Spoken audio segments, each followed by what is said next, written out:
Pela primeira vez desde o início da pandemia, o governo brasileiro adota um discurso diferente em relação às vacinas.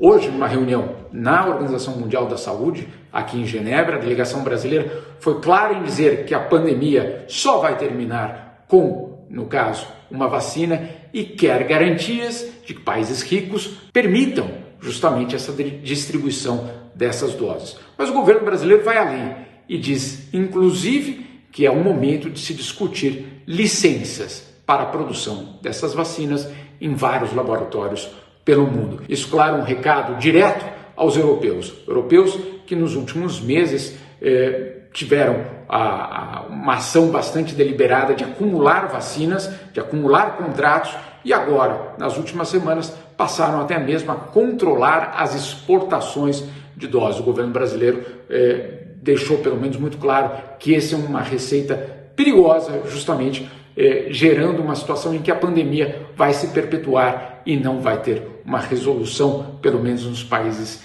em desenvolvimento. Mas hoje também foi um dia importante para a OMS por conta dos primeiros resultados das investigações sobre a origem do vírus.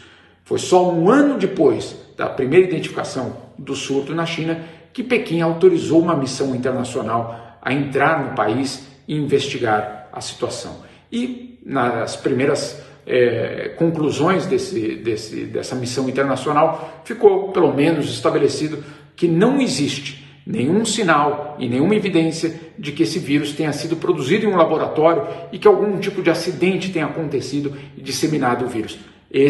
Essa era, de fato, a tese disseminada, inclusive, por Donald Trump, justamente em um ataque, mais um ataque, contra a China. Esse é um primeiro aspecto. O segundo aspecto dessas conclusões aponta justamente para o fato de que não existem evidências que o mercado de Wuhan, na China, tenha sido de fato a origem do surto.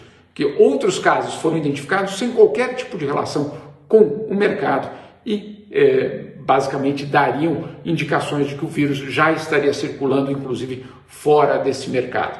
Para a OMS, a partir de agora, o trabalho é gigantesco.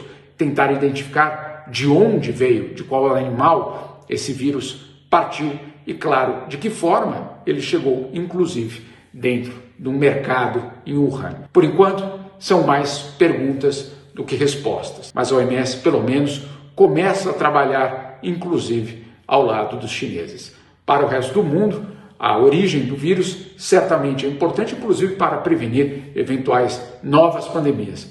Mas a luta, neste momento, é justamente para garantir que as vacinas não fiquem apenas com um punhado de países e que possam chegar à grande maioria da população mundial. Qual